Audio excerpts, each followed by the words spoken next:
जय हिंद साथियों, आज के इस क्लास में आप सभी का बहुत बहुत स्वागत है।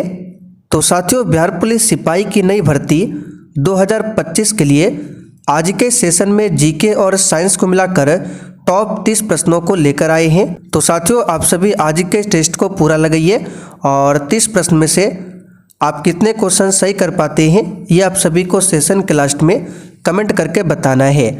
और साथियों, बिहार पुलिस नई भर्ती 2025 के लिए आपका न्यू बैच स्टार्ट हो चुका है और इस न्यू बैच में अगर आपका कोई क्लास छूटा हुआ है तो आपको क्या करना है, आप लोगों को यूट्यूब ओपन करके जो ये चैनल है इसके अंदर आ जाना है और प्लेलिस्ट पर क्लिक करना है। ठीक है, तो जब आप लोग प्लेलिस्ट पर क्लिक करेंगे तो यहाँ पर देख सकते हैं प्लेलिस्ट 1 यहाँ पर है, दूसरा, तीसरा। इसमें आपको डेली रात 8 बजे का क्लास दिया जाता है। ये है आपका शाम 7:30 बजे की क्लास जो कि साइंस के लिए है, और ये भी है शाम 7:30 बजे की क्लास। इसमें ज्योग्राफी का ऑलरेडी 3 प्रैक्टिस सेट हो चुका है। तो देर मत कीजिए, आप लोग फटाफट से जाकर बैच को ज्वाइन कीजिए। तो चलिए इसी के साथ आज के इस क्विज को स्टार्ट करते हैं। तो साथियों, आज का पहला क्वेश्चन देखिए, निकोलो डी कोंटी सर्वप्रथम किसके दरबार में आया था? चलिए, बहुत ही शानदार क्वेश्चन है, सभी ऑप्शन को ध्यान से पढ़िए। और साथियों, प्रत्येक स्टूडेंट को नीचे लाइव चैट में अपना अपना आंसर करना है जिससे आप सभी का प्रॉपर तरीके से रिवीजन भी हो सके। तो देखिए, निकोलो डी कोंटी की बात करें, ये कहाँ का यात्री था, यहाँ से क्वेश्चन बनता है तो याद रखिएगा इटली। ठीक है, यहाँ पर लिख देते हैं निकोलो डी कोंटी जो है ये इटली का यात्री था। ठीक है, और ये किसके दरबार में आया था? तो देवराय प्रथम। तो यहाँ पर आंसर हो जाएगा ए ऑप्शन, देवराय प्रथम के दरबार में कौन आया था? तो इटली का यात्री निकोलो डी कोंटी। कृष्णदेव राय की बात करें, इसकी एक रचना याद रखिएगा, पूछा जाता है अक्सर एग्जाम में, आमुक्त माल्याद। ठीक है, यहाँ पे लिख देते हैं आमुक्त माल्याद। और एक रचना है जाम्बवती कल्याणम, जाम्बवती कल्याणम। ये दोनों रचना, ठीक है, एग्जाम में पूछा जाता है, आमुक्त माल्याद और जाम्बवती कल्याणम किसकी रचना है? तो कृष्णदेव राय की रचना है। एक क्वेश्चन और याद रखिएगा, कृष्णदेव राय जो है ये बाबर के समकालीन थे। चलिए क्वेश्चन नंबर देखिए दूसरा, मोपला विद्रोह का नेतृत्व किसने किया था?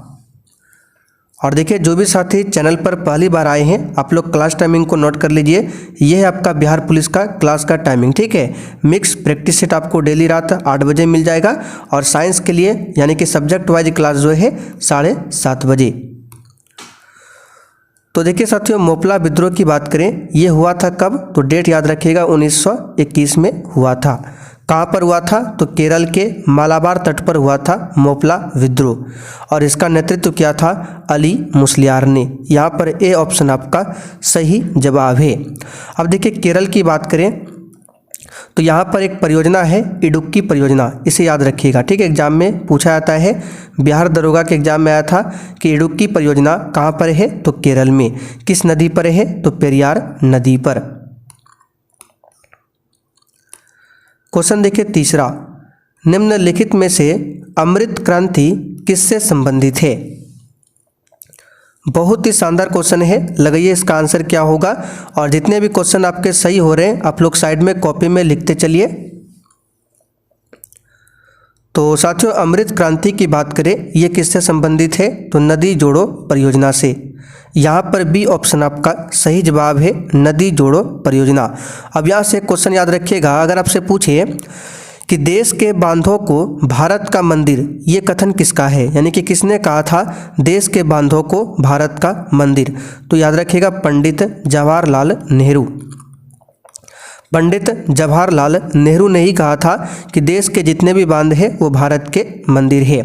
अब यहाँ से क्वेश्चन देखिए, अमृत क्रांति तो आपका नदी जोड़ो परियोजना से संबंधित है, लेकिन अगर पूछे हरित क्रांति किससे संबंधित है? तो ये खाद्यान्न उत्पादन से संबंधित है।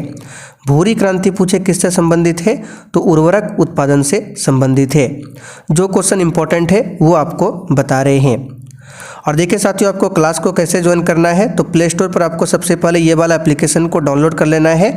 और जैसे ही डाउनलोड करके ओपन करेंगे तो आपको क्या करना है, आपके सामने कुछ इस प्रकार से इंटरफेस शो होगा। तो यहाँ पर देखिए, ये है आपका बिहार पुलिस का बैच, इसको आपको परचेज कर लेना है। और नंबर लिख लीजिए 96 91887058। कुछ भी प्रॉब्लम हो तो इस पर मैसेज करके बता सकते हैं। क्वेश्चन नंबर देखिए चौथा, ज्योति तीव्रता की मूल मात्रक क्या है? एक भी क्वेश्चन को छोड़ना नहीं है और 30 क्वेश्चन में से आज आपको कम से कम 20 प्रश्नों के सही सही आंसर करने हैं। सही आंसर है कैंडेला। ज्योति तीव्रता की मूल मात्रक क्या है? कैंडेला। आधारी राशि कितने हैं? तो 7 आधारी राशि है, उसी में से आपका आता है ज्योति तीव्रता। मोल किसका मात्रक है? तो पदार्थ की मात्रा का। पास्कल किसका मात्रक है? दाब का। केल्विन किसका है? तो तापमान का। निम्न में से किस रक्त समूह को सर्वदाता कहा जाता है?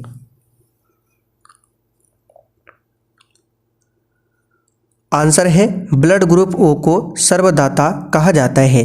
अच्छा, ब्लड ग्रुप ओ में ओ पॉजिटिव या फिर ओ नेगेटिव, तो याद रखिएगा ओ नेगेटिव जो होता है ये सर्वदाता होता है, यानी कि जिसके शरीर में ओ ब्लड ग्रुप ओ होगा वो सभी को खून दे सकता है। अच्छा, सर्वग्राही रक्त समूह पूछे तो ए बी पॉजिटिव को सर्वग्राही रक्त समूह कहा जाता है। चलिए, हास्य गैस का रासायनिक सूत्र क्या है?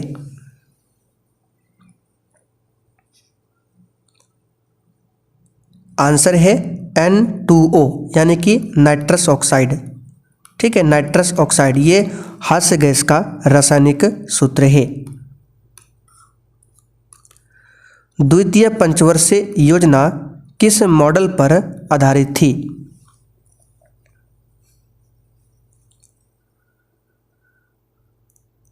सही आंसर है पीसी महालनोबिस मॉडल पर आधारित थी द्वितीय पंचवर्षीय योजना। इसका कार्यकाल कब से कब तक था? दूसरा वाला का तो 1956 से लेकर 1961 तक। अगर प्रथम वाला पूछे तो पहला वाला था हेराल्ड डॉमर मॉडल पर आधारित और दूसरा वाला पीसी महालनोबिस मॉडल पर। राष्ट्रीय सांख्यिकी आयोग की स्थापना किस समिति की अनुशंसा पर की गई थी? चलिए, क्वेश्चन 8 के लिए आंसर बताइए। और देखिए, क्वेश्चन का भी ज़्यादा हम डिस्कस नहीं कर रहे हैं क्योंकि ये आपका टेस्ट है, जब क्लास कराएंगे तो उसमें पूरा डिस्कशन होगा। ठीक है, हर एक क्वेश्चन के साथ कम से कम 6 से 7 आपको एक्स्ट्रा क्वेश्चन जरूर बताते हैं, इसलिए आप लोग क्लास को देखिए। क्लास का टाइमिंग डेली शाम 7:30 बजे और रात 8 बजे। तो राष्ट्रीय सांख्यिकी आयोग की स्थापना जो हुआ था रंगराजन समिति के सिफारिश पर। 10 डिग्री चैनल किन 2 द्वीपों को विभाजित करता है? अब देखिए, यहाँ से क्वेश्चन बनता है 8 डिग्री चैनल, फिर पूछा जाता है 9 डिग्री चैनल, 10 डिग्री चैनल, और इसमें बहुत ही कन्फ्यूजन होता है। तो आइए आपका कन्फ्यूजन दूर करते हैं। देखिए, ये नीचे का भारत का नीचे साइड का मैप है और इधर आप सभी जानते हैं क्या है? अरब सागर। इधर क्या है? बंगाल की खाड़ी। नीचे क्या है? हिंद महासागर। तो यहाँ पर आप सभी जानते हैं लक्षद्वीप समूह है। लक्षद्वीप जो है टोटल 36 द्वीपों का समूह है और यहाँ पर है लक्षद्वीप।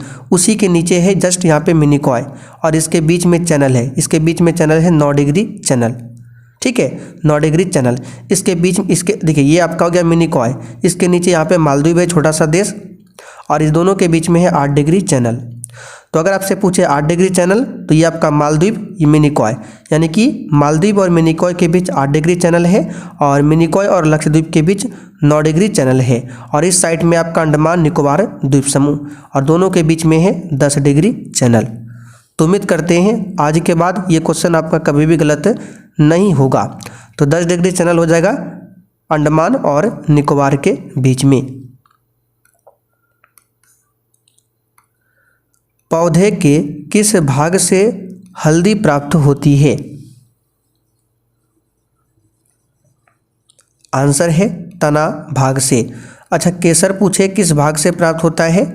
तो केसर होता है वर्तिका भाग से, वर्तिका से या फिर वर्तिकाग्र से। चलिए आगे देखते हैं। मनुष्य के शरीर में निम्नलिखित में से किसकी कमी से मधुमेह रोग होता है?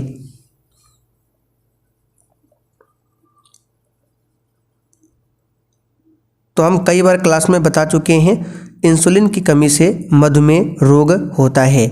इंसुलिन में कौन सा धातु पाया जाता है? तो इसमें जिंक धातु पाया जाता है।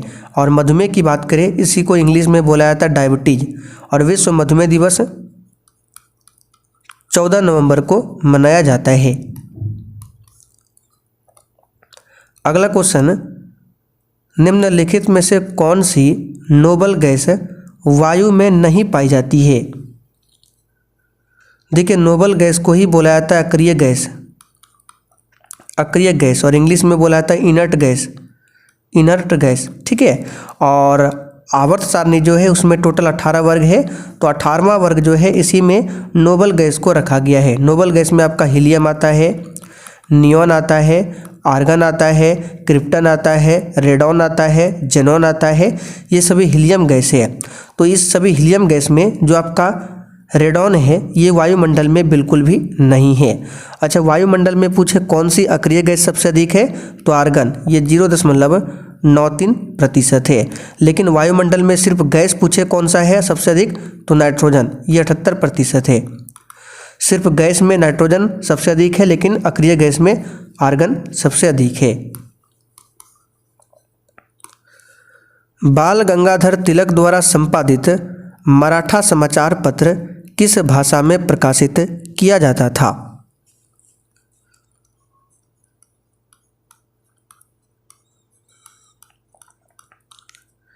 देखिए, बाल गंगाधर तिलक द्वारा प्रकाशित दो पत्रिका, एक मराठा और दूसरा केसरी। तो मराठा जो प्रकाशित होता था अंग्रेजी भाषा में, किस भाषा में? अंग्रेजी। और केसरी की बात करें ये मराठी भाषा में। इसी में कन्फ्यूजन होता है और एग्जाम में यही क्वेश्चन आता है। तो मराठा अंग्रेजी भाषा में, लेकिन केसरी मराठी भाषा में। तो यहाँ पर बी ऑप्शन आपका सही जवाब है। सिडबी का मुख्यालय कहाँ पर स्थित है? और देखिए साथियों, प्रश्न के साथ हम जितने भी एक्स्ट्रा क्वेश्चन को बता रहे हैं आपको ध्यान से सुनना है, आपको लिखने की ज़रूरत नहीं है। ये सब कुछ आपको लिखा हुआ मिल जाएगा। जो हमने पीछे आपको बैच दिखाया उसी बैच में डेली नोट्स दिया जाता है। टोटल 14 नोट्स अपलोड हो चुका है। ठीक है। तो सिडबी का मुख्यालय जो है लखनऊ में है। कहाँ पर है? लखनऊ में। गांधी जी ने किस गोलमेज सम्मेलन में कांग्रेस के प्रतिनिधि के रूप में भाग लिया था? आंसर है दूसरा गोलमेज सम्मेलन, जो कि 1931 में हुआ था। पहला वाला 1930 में, तीसरा वाला 1932 में। और तीनों गोलमेज सम्मेलन के दौरान ब्रिटेन के प्रधानमंत्री कौन थे? Ramsay MacDonald. ठीक है, रैमजे मैकडोनाल्ड तीनों गोलमेज सम्मेलन के दौरान ब्रिटेन के प्रधानमंत्री थे। मनुष्य की लार में कौन सा एंजाइम पाया जाता है?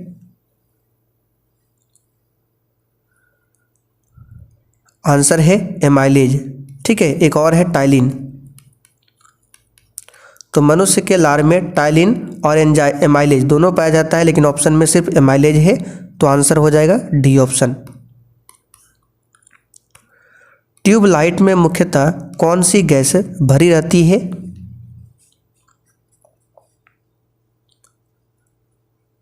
आंसर है हीलियम। ठीक है, हीलियम। ट्यूबलाइट में कौन, सॉरी हीलियम नहीं होगा, आर्गन होगा। एक सेकंड। ठीक है, ट्यूबलाइट में आर्गन गैस को भरा जाता है। महलवाड़ी व्यवस्था का जनक किसे कहा जाता है? तो देखिए, महलवाड़ी व्यवस्था हो गया, रैयतवाड़ी व्यवस्था हो गया, अस्थाई बंदोबस्त हो गया, सभी के बारे में नोट्स में लिख दिए हैं। आप लोग उम्मीद करते हैं आप लोगों ने देखा होगा। तो महलवाड़ी व्यवस्था का जनक माना जाता है हॉल्ट मैकेंजी को। रैयतवाड़ी व्यवस्था किसने प्रारंभ किया था? Sir Thomas Munro, sir Thomas Munro ने। और अस्थाई बंदोबस्त को 1793 में लागू किया गया था कॉर्नवालिस के द्वारा। कृषि क्षेत्र में किस प्रकार की बेरोजगारी दिखाई देती है? आंसर है अदृश्य बेरोजगारी। इसी को बोला जाता है प्रच्छन्न बेरोजगारी। तो ऑप्शन में प्रच्छन्न बेरोजगारी मिले या अदृश्य बेरोजगारी, ठीक है, दोनों एक ही बात है। भारतीय संविधान सभा की प्रथम बैठक कब की गई थी?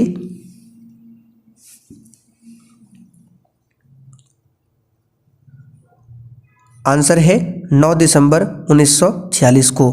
दूसरी बैठक पूछे तो ठीक 2 दिन बाद +2 जोड़ दीजिए तो आपका हो जाता है 11 दिसंबर, यानी 11 दिसंबर 1946 को दूसरी बैठक होती है। फिर इसमें 2 जोड़ दीजिए तो बनेगा 13, यानी 13 दिसंबर 1946 को तीसरी बैठक होती है। अच्छा, आप लोग कमेंट करके बताइए संविधान सभा की आखिरी बैठक कब हुई थी? ये हम क्लास में आपको कई बार बता चुके हैं। द्वितीय बौद्ध संगति का आयोजन किस स्थान पर हुआ था? सॉरी, तृतीय वाला पूछा गया है। तो तीसरा वाला जो बौद्ध संगति है ये पाटलिपुत्र में हुआ था, पाटलिपुत्र में अशोक के समय में। पहला वाला हुआ था राजगृह में अजातशत्रु के शासनकाल में, दूसरा वाला हुआ था वैशाली में कलाशोक के शासनकाल में, तीसरा वाला पाटलिपुत्र में अशोक के शासनकाल में, और चौथा वाला हुआ था कश्मीर के कुंडलवन में कनिष्क के शासनकाल में। सब कुछ लिखा हुआ है नोट्स में, ठीक है। अंतर्राष्ट्रीय सौर गठबंधन की स्थापना किस वर्ष की गई थी? आंसर है 2015 में। और अंतर्राष्ट्रीय सौर गठबंधन का मुख्यालय कहाँ पर है? तो हरियाणा में। कहाँ पर है? हरियाणा के गुरुग्राम में। चलिए क्वेश्चन 23, वैदिक काल की सर्वाधिक महत्वपूर्ण नदी कौन सी मानी जाती है? आंसर है सरस्वती नदी। अच्छा, वैदिक काल में रावी नदी का अगर पूछे नाम क्या था? रावी नदी, इसका वैदिक काल में नाम क्या था? तो परुशनी। ठीक है, इस बात को ध्यान रखिएगा। चलिए, किस सिख गुरु की हत्या औरंगजेब द्वारा करवाई गई थी? आंसर है गुरु तेग बहादुर। सिखों के 9वें गुरु थे गुरु तेग बहादुर, ठीक है। और सिखों के दूसरे गुरु याद रखिएगा कौन थे? गुरु अंगद देव, गुरु अंगद देव, जिन्होंने गुरुमुखी लिपि की शुरुआत किया था। सिखों में 5वें गुरु कौन है? तो 5वें गुरु का नाम है गुरु अर्जुन देव, ठीक है। तो सिख धर्म में 2 गुरु हैं जिनकी हत्या मुगल शासकों के द्वारा करवाया गया था। तो पहला है गुरु अर्जुन देव जो कि सिखों के 5वें गुरु थे, इसकी हत्या जहांगीर ने करवाई थी, और औरंगजेब ने गुरु तेग बहादुर की हत्या करवाई थी। आगे देखिए, राष्ट्रीय बाघ दिवस किस तिथि को मनाया जाता है? तो नेशनल टाइगर डे जो है ये मनाया जाता है 29 जुलाई को। कब? 29 जुलाई को। शेयर बाजार संविधान में किस सूची के अंतर्गत आता है? आंसर है संघ सूची। वाहनों के साइड मिरर के रूप में किस दर्पण का उपयोग होता है? आंसर है उत्तल दर्पण का। निम्नलिखित में से किसने गांधी जी को कैसर-ए-हिंद की उपाधि दिया था? आंसर है ब्रिटिश सरकार ने, ठीक है। भारतीय संविधान सभा के प्रारूप समिति का अध्यक्ष कौन था? आंसर है डॉक्टर BR अम्बेडकर। तो साथियों, आपका 30 क्वेश्चन कंप्लीट होता है। अब आप लोग थोड़ा सा कमेंट करके बता दीजिए आपने 30 क्वेश्चन में कितने क्वेश्चन सही किए हैं।